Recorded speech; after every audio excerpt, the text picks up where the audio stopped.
I'm not very well. My doctor has ordered absolute quiet.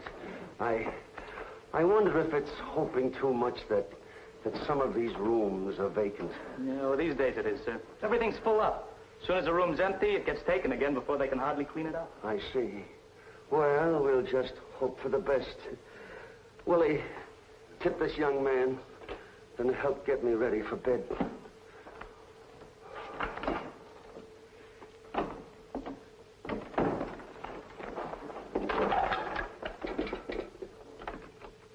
Yes, please. Yes, sir, I've already been informed. No calls whatever. Certainly, sir. Well, at least we know that all the rooms are taken. What do you say, Willie? What number should we pick? 7-Eleven. Ought to be good.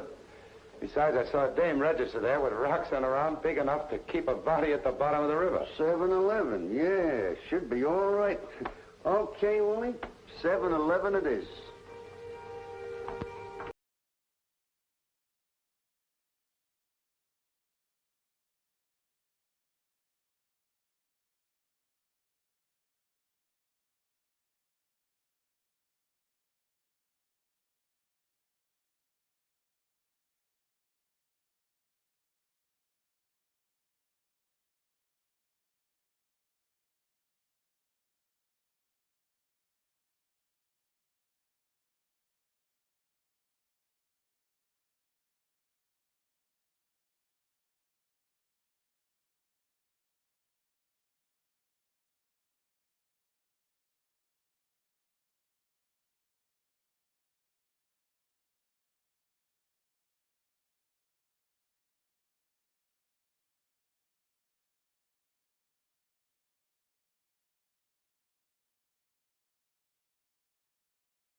This is just like fishing, Willie.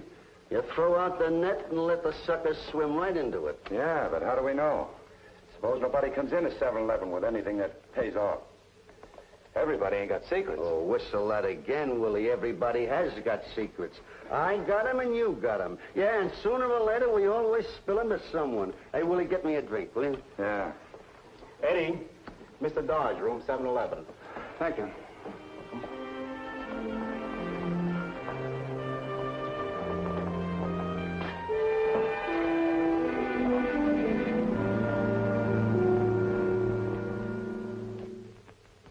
We've been here, Rex, and what do we got to show for it? A tip on a fixed race.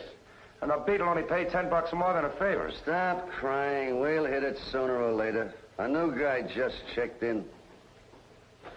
Wait a minute. He's on the horn. Hello, Sheila. This is John. I'm sorry I'm a day late, but I couldn't help it. Well, thank heavens you're here. Do you have the key? What key? To the locker in Grand Central. I was afraid to keep the tube in the apartment, so I put it in a depot locker and mailed you the key. Well, that's funny. The clerk downstairs didn't even mention it. I sent it to John Dodge, Hotel Manhattan, and marked it, please hold. Well, I'm sure it's here. Look, I'm going to get cleaned up. Then I'll get the tube and I'll call you back. Be careful, John. You know what it's worth to the right people. Or the wrong. Don't worry, darling. I'll get it. Bye-bye. Bye. What's up? I don't know, but I'll find out.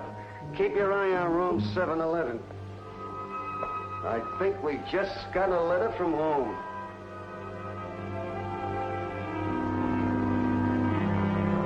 How'd you get the letter? It was a cinch. I told the mail clerk my name was John Dodge, and he gave it to me. What is it?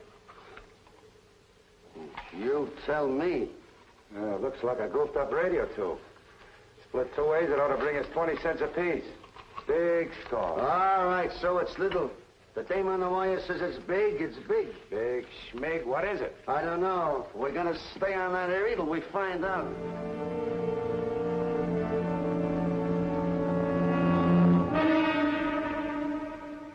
Of course I told the police. They've already double-checked the hotel staff. The clerk downstairs recalls giving a letter to a Mr. Dodge when he came on at noon, but he can't remember what the man looked like. That's right. However, the police are checking all the companies who are vitally interested in this invention. How important is this invention? Very important, Mr. Barnett. It's a radically new type of electronic tube, and it is important. It can revolutionize certain industries, and it can put others completely out of business. Now, there are some companies who don't have enough money to buy it legitimately who'd stop at nothing to destroy it. Is it your invention? No, it's Miss Colby's father. He's been working on it for years. It's his. And as their friend and lawyer, I'm only helping them market it. Who else knows it's here besides yourselves and the interested companies? That I don't know. But apparently the news leaked out that we were coming here. You see, Miss Colby arrived in New York 3 days before I did and borrowed an apartment from a friend of hers who's gone abroad. Now, somebody knew that.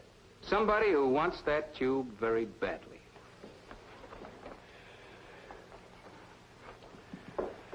Why wouldn't they buy it? You're here to market it, aren't you? Sure. To the highest bidder. And some of the companies haven't got a chance in competitive bidding. How soon after you got here did you phone Miss Colby? Oh, about, 2 minutes at the most.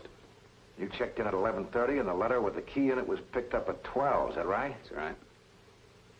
And you have Miss Colby's word that she told nobody but you about mailing her that key? Absolutely no one. She told me on the phone. Hey, she could have been overheard. She could have been talking to two people. She could have been on a party line that the telephone company doesn't know about. I'd like to see her apartment. Sure. Just a second. Hello, operator. Will you get me Jerome 72983, please? I'll just make sure that she's home. Hello, Sheila? Yeah, I'm coming right over. No, there's nothing new. Well, the police are checking the post office. Yeah?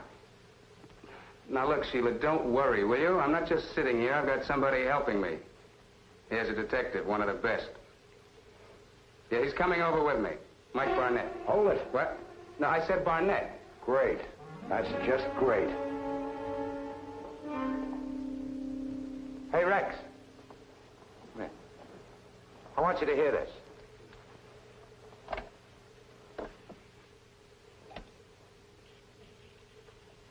We should have got a wire recorder. No, not the equipment. Here's a detective, one of the best. Yeah, he's coming over with me. Mike Barnett.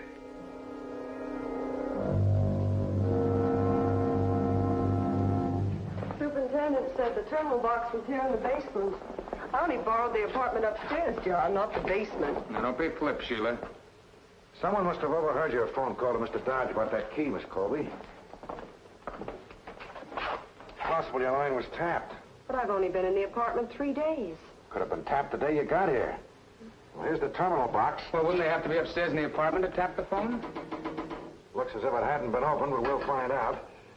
The wires in this terminal box are in pairs. Each pair is a circuit leading to a phone up in a building. To tap a line, all you have to do is to hook into the pair of wires that leads to the phone you want to tap. Well, how can we find out if it's been tapped? I'll have to check with the phone company about opening it and possibly some others. This isn't the only bridgehead between here and the exchange. The tap could have been on any one of them. You take Miss Colby to your hotel and wait for me.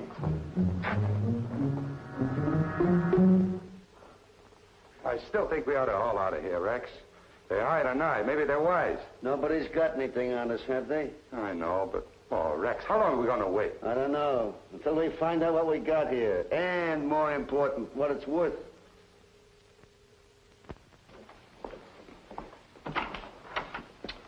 No luck. No? Sorry to be so long, but I had to get a court order to examine the bridgeheads. Any luck? There are 3 bridgeheads between Miss Colby's apartment and the Jerome Exchange. The first one's in the basement of her apartment. The second's on a pole at 65th and Jerome. So far, it looks like our line was never tapped. Or if it was, now that the tube's been heisted, the tap's been removed. But there's a 3rd bridgehead right here in this hotel. There's some difficulty downstairs. We can't get to it for an hour, but I have an idea we can get some information in the meantime. Yeah, but nobody knew I was coming to this hotel. Except Sheila. And she's sure she didn't tell anyone. Somebody knew about that key. How long did you say you were in this room before you used the phone? Believe me, not more than 2 minutes. Alexander Graham Bell couldn't cut in that time. If the taps in this hotel were set up for somebody else, they just cut into you by accident. I wanted you here because you may be in danger. The tube is already gone, Mr. Barnett. I know it, and you know it, but do all the parties who wanted to get it know it? Oh, well, what are you going to do? I'm going to write the telephone company. Just a routine letter, I suppose. Oh, here's your order, sir. Thank you. Will you put it over here, please? There you go. Say, ain't you, Mike Barnett? Yeah. Well, you working a case here? Well, gee, anything I can do, Mr. Barnett? Thanks, I'll let you know. The name's Eddie Flaherty. Thanks, Eddie.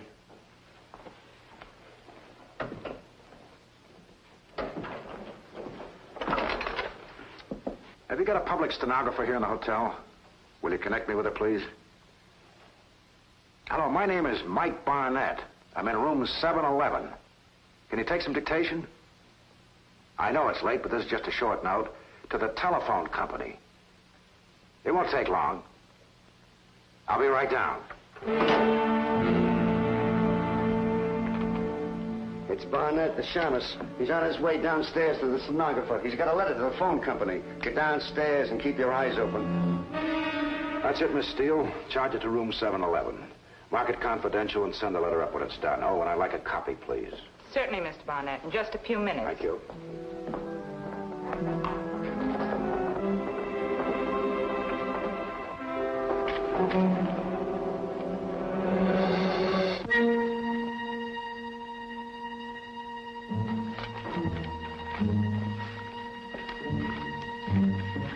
Eddie? Oh, Eddie, take this up to room 711, will you please? Original for signature and one copy. Sure thing, Miss Steele.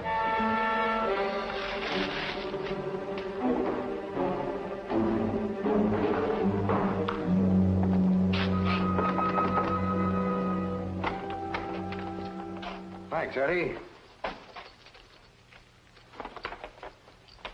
Oh, you're welcome, Mr. Barnett.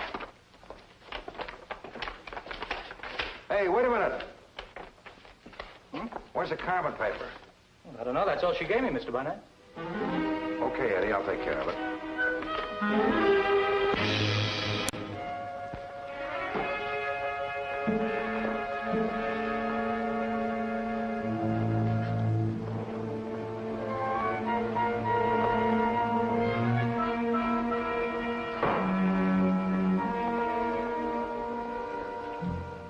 Something wrong, Mr. Barnett? I'd like to pick up the carbon paper you used in my letter. Oh, why, I threw that out, Mr. Barnett. Oh? Isn't it customary when a letter's marked confidential to submit the carbon paper with the copy? Well, yes, if a customer requests it, but you didn't, so I threw it out. Oh, maybe it's in the wastebasket. Empty. Maybe it's here. Please, Mr. Barnett, I'm in a hurry. You won't find it there. No, I guess not. How about the pocket of the man who just left here? What? I could swear I saw a man leaving here just now putting a piece of carbon paper in his pocket. I didn't think it was mine. Why should it be? It wasn't. Now will you please leave?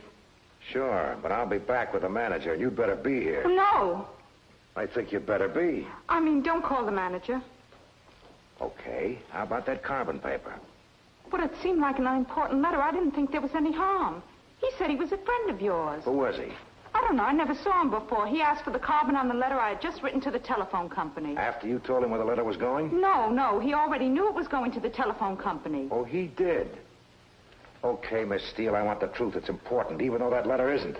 Did you tell him where that letter was going? No, I just told you I didn't. He already knew. Thanks very much, Miss Steele. We were worried. We couldn't understand what was keeping you. I've been earning my fee. What's up? The public stenographer says some man knew I wrote a letter to the telephone company. Only one of 3 people could have told him. Who? You, Miss Colby, or me. Well, you don't think that Sheila or I did? No. I think I did. Boy, you sure bought us a valuable type document. What's it say? It's from Nothingville. About what? I'll call him up and ask him. Well, I don't like it. You don't have to. Here, keep these cans on. We're staying right here till we cash this gizmo in. Why don't you pull your shade down? I'm sorry, mister. No one's allowed back here. All right, madam, I'll report it. I just want to examine your switchboard. Now, look, mister, this is about room 711. I've already told the manager and the phone company and the police I don't listen in on calls. Percy, there's a man staring at the woman in 432 from across the court. All day, that board lights up like the lights in Times Square. Who's got time to listen? Do you mind if I watch the lights for a minute? Go ahead. Office. I'm sorry, madam. I wouldn't know who to call. But he's across the hall. Why don't you pull your shade down? See what I mean? What's that? Oh, that's a quiet number. That's a no-call plug. A guest doesn't want to be disturbed, sick or something. We plug the number. Who ordered it? Guest in, 777. Anything else? No, thanks. Just keep plugging. Thanks, mister. Office? Yes, madam, I reported it. I'll send up a bellboy right away. Who's in 777? I'm not allowed to tell you. But they didn't say I couldn't show you. Oh, thanks. That's all right, sir. Eddie, would you please go up and see what you can do about the peeping Tom staring at the woman in 432? Would you mind telling me what you're looking for? The terminal box for this floor.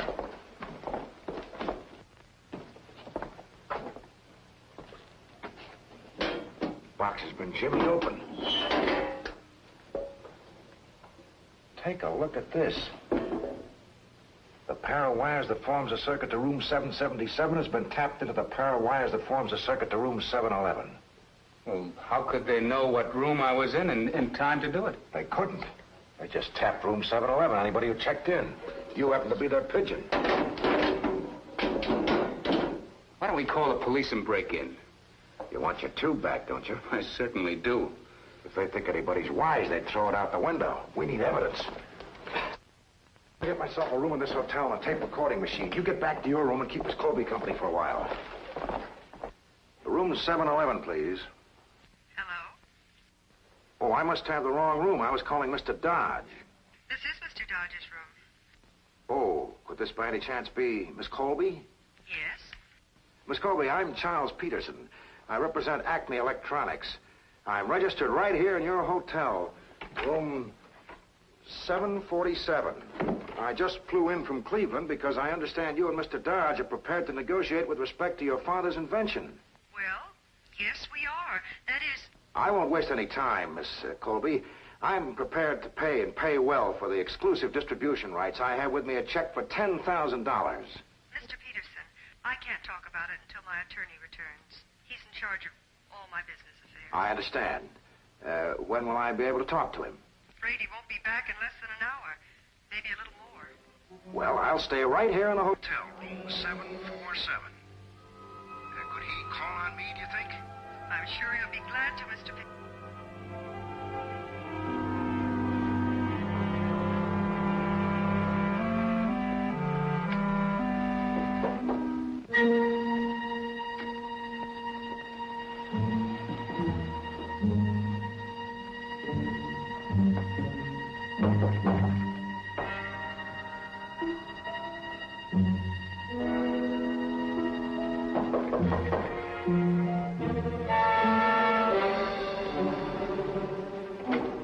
Mr. Peterson, I'm Mr. Dodge, Miss Colby's attorney. Oh, yes, Mr. Dodge. Come in, come in. I didn't expect you so soon. I returned much sooner than I expected.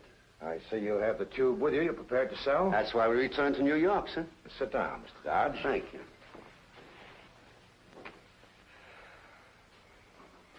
Oh, take it easy, Sheila. It hasn't been an hour yet. I'm worried. You're worried.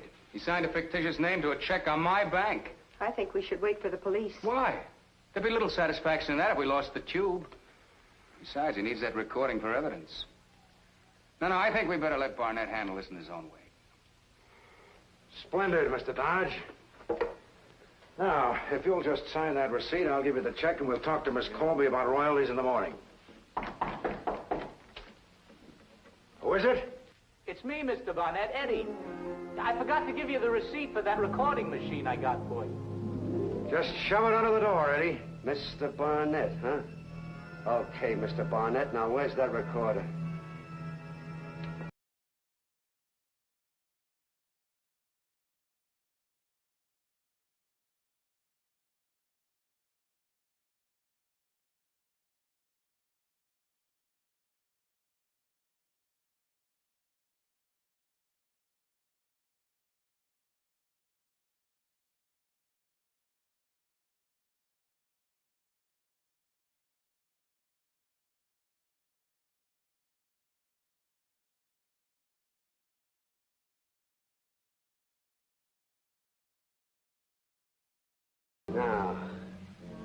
We're gonna take a little walk. Not far, just down the hall. Go on, get going. Wait a minute. Whose name is on that receipt? Mine, I guess, Barnett. Well, pick it up. Pick it up, I said. We can't leave things like that around.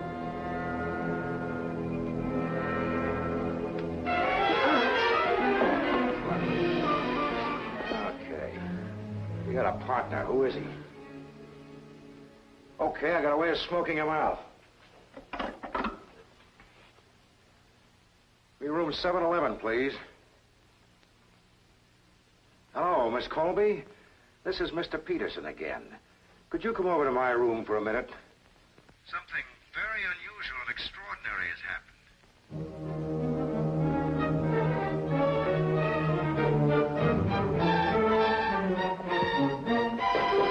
Billy Peter, it's a trick!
When I saw you racing down the hall, I just had to call the police. You didn't call him any too soon? I got the wiretapping equipment and the recorder. They were plugged into 711, all right. Well, I guess you tuned in on a wrong number. His wrong number's going to end up to be a long number, right across here.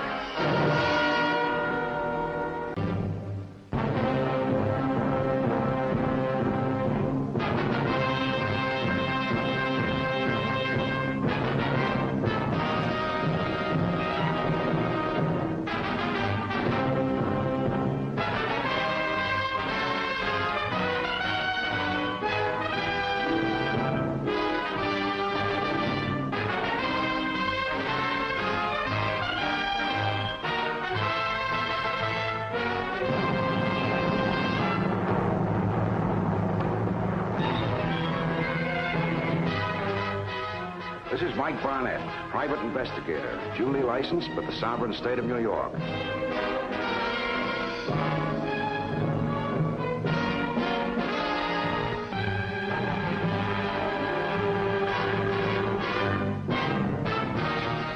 If you tune in on this same channel next week at the same time, you'll see another exciting case reenacted from my private files.